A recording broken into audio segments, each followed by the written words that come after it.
Soma ruộng chú hiện quang nên là dọn chua cá thì anh nên quay mê phơi tổ tên là quang hi anh là chua cá thì anh nên quay mê bảo tên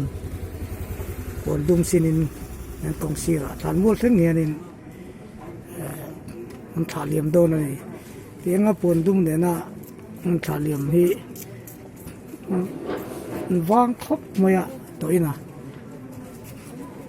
tu makan 1980 kan am ven pum ni kan ti chin ani chumi bak ki chu ti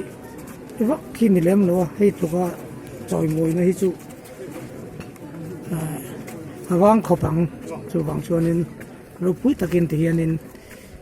so ma hi than mo lama poi me so pui te ne la ang valten ti hianin thả liam ani ka ro pui khop mai nu ai này thọ pui thế nhưng bốc à thằng mua pui thùng này à thằng mua thêm cái duy vắt tổng hay là này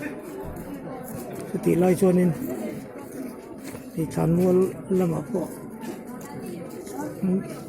trả liềm tuyên thì nó chuộc dễ là chuông của con đồ đâu bằng hiện khai lạc chuông tại lầu đây á người túi